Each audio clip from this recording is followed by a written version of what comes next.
Gracias, América Profética, por la invitación. Honrado por estar compartiendo estas sillas con estos compañeros y compañeras de muchos años de vida, empezando por Carlos Ojea, que es un gustazo poder estar con él hoy, un gran tipo, todos los sentidos. Y bueno, y el Fenó y la Fátima. Acá hay unos cuantos conocidas. Y saben que me cuesta limitarme en el tiempo. Por eso, más que una exposición, va a ser un enunciado de los temas que se podrían tratar. Y si hay oportunidad los desarrollaremos, pero además, como es obvio, nos estamos complementando. No voy a repetir lo que dijo Fátima y lo que cada uno diga de lo que sabe y trató con Carlos Mujica.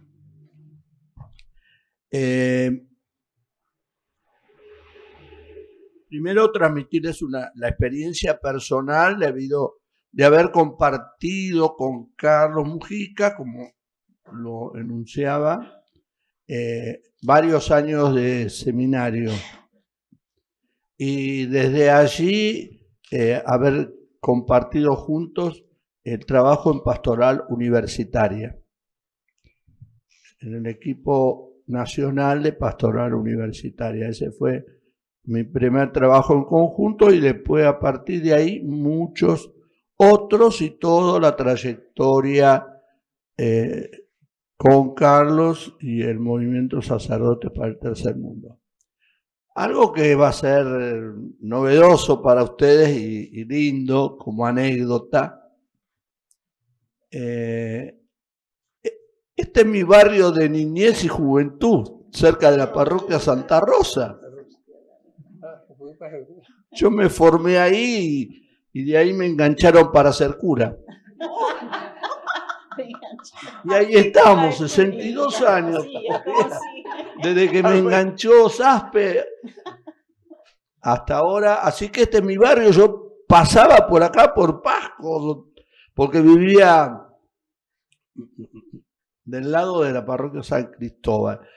Así que en San Juan y Pichincha. Así que venía, y después Pozo y Estados Unidos, así que venía por Pasco hasta la iglesia Santa Rosa. Pero otra referencia que sí es muy importante para el perfil de la figura de Mujica, entre todos los rasgos que podemos destacar, que se ha mencionado algunas veces, pero para todos. La parroquia Santa Rosa fue una de las primeras experiencias que tuvo Carlos Mujica de acercamiento a los humildes y a los trabajadores. De esos podríamos hablar un montón, pero me parecía que estando en este lugar no se podía dejar de hablar de que Carlos, con un sacerdote Iriarte que trabajaba aquí en la parroquia Santa Rosa de Lima y a quien él conocía, por esa afinidad, por esos sentimientos que se fueron engendrando en Carlos en su proceso de conversión, o como decía él, citando a Camilo Torres, de ascensión al pueblo, su primer contacto fue en este barrio, visitando los conventillos, que hay muchos en esta zona, y él iba particularmente a los conventillos de la calle Catamarca. Son unas cuadras, estamos en Pasco, a unas cuadras de acá, y él iba y frecuentaba esos barrios y esos lugares. Un primer paso de acercamiento, bueno, por esos lugares, por esos barrios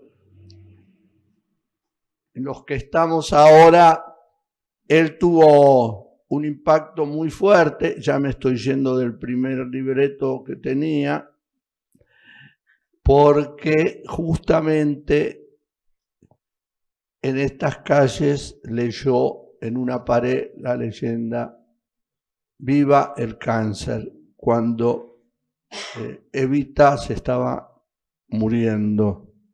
Y él percibió, sintió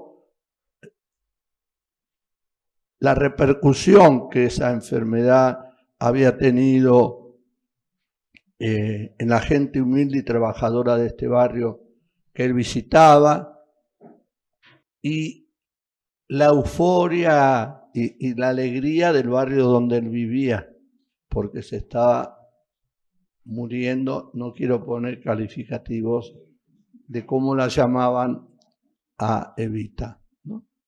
Así que me parecía estos dos datos para ubicarnos. Otra anécdota, nada, miles de anécdotas. Bueno, cuando nos reuníamos el grupo de curas, él era el único que en ese momento tenía auto, un 4L. Y cuando terminaban las reuniones, que solían terminar un poco tarde, nos llevaba cada uno de los curas que estábamos en la reunión a nuestras parroquias. Y así también, cuando íbamos a encuentros regionales o nacionales, siempre él disponía de su auto para llevarnos y traernos. Quiero decir de lo que sintéticamente quería decir alrededor de Carlos. Entre otras muchas cosas que podemos denominar acá y recordar,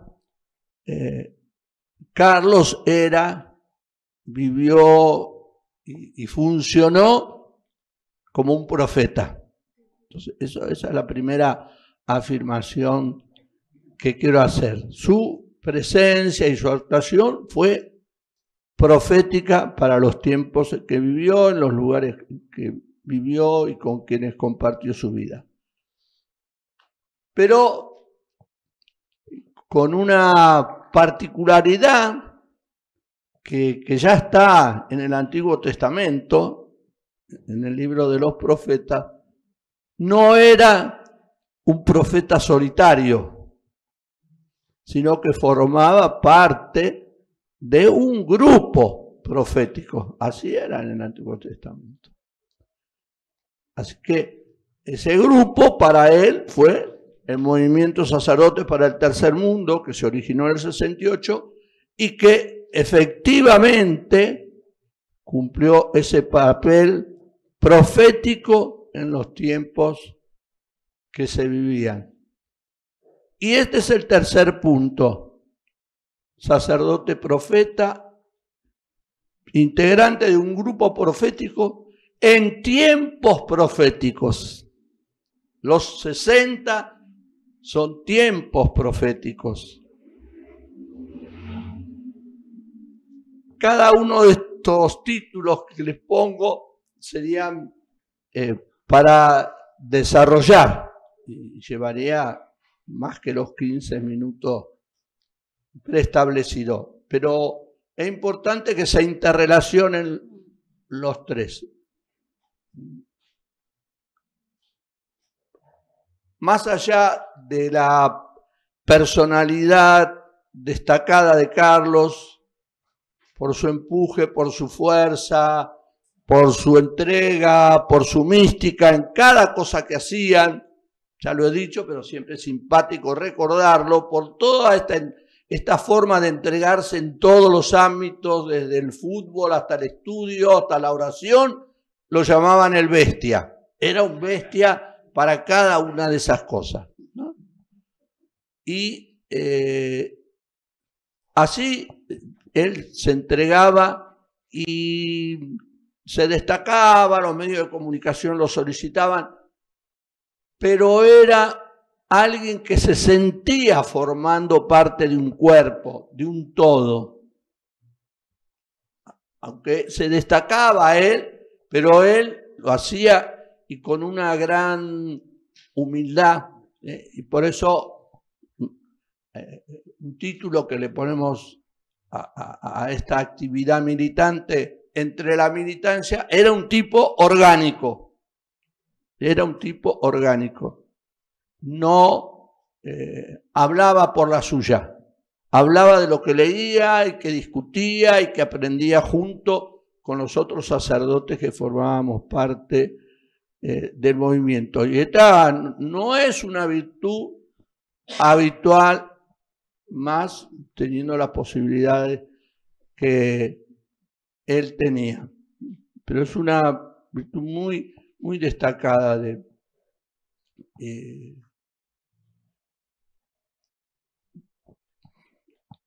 Fátima mencionaba distintos enfoques que había sobre la persona de Carlos. Digamos que su profetismo no era un entretenimiento o un pasatiempo, un querer figurar. Y esto lo meditamos profundamente. Permítame que vale la pena decir que Carlos y todo el grupo no fundamentábamos en los profetas del Antiguo Testamento y en Jesús el profeta.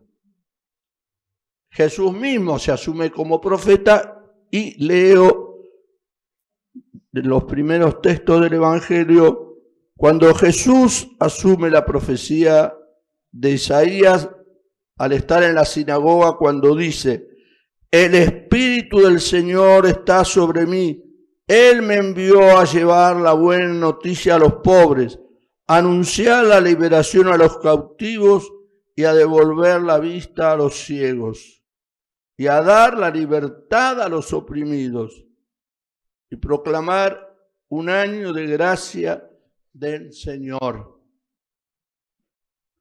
Más claro agua. Esto eran los que nos fundamentábamos. Después tenía derivaciones esto, que también las digo a continuación, pero esto era el fundamento y la motivación de la tarea de Carlos y del grupo del movimiento, que no quiero escindir. Siempre que hablemos de Carlos hay que hablar del movimiento, porque así lo sentía él y así lo sentíamos el movimiento. Yo suelo decir, no para achicarlo a Carlos, sino para engrandecerlo, que hubo muchos Mujicas en el movimiento sacerdote para el tercer mundo. Éramos 420 los que adherimos al mensaje de los 18 obispos del tercer mundo, que fue el origen del movimiento.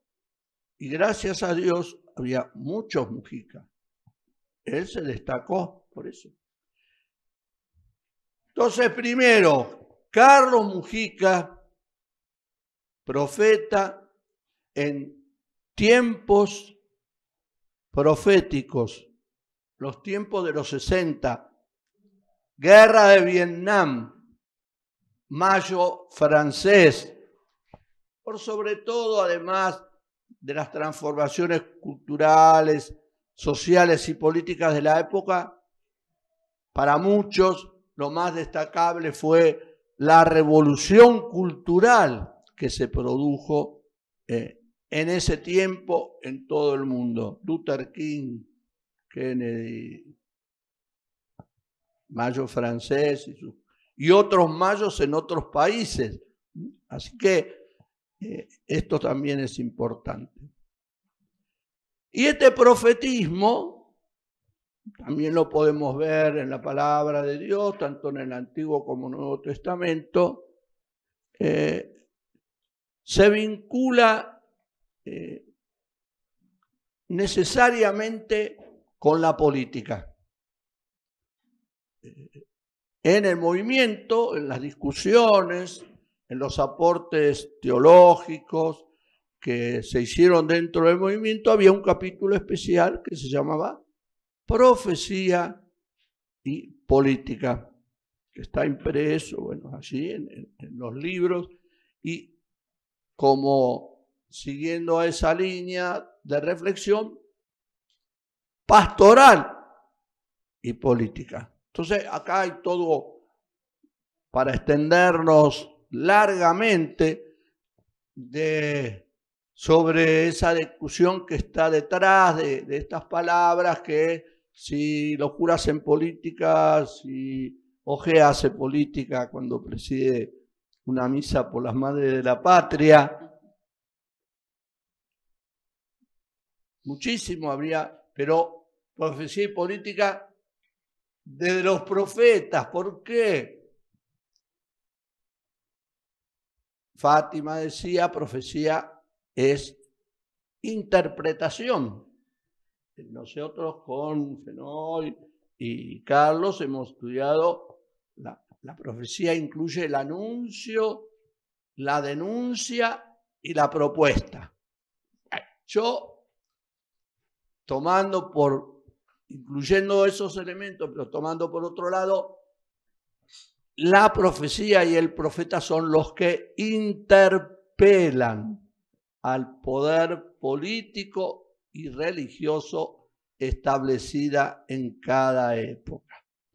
Para mí ese es el papel fundamental, el sentido fundamental. Profeta y grupo profético son los que interpelan al poder político y religioso. En definitiva, con la lectura que también Fátima hizo de las palabras de Carlos, interpelan al status quo de cada tiempo. Y entonces ahí hay mucho para profundizar, mucho para andar. Es un debate no resuelto, pero claro y categórico. La profecía lleva a la política.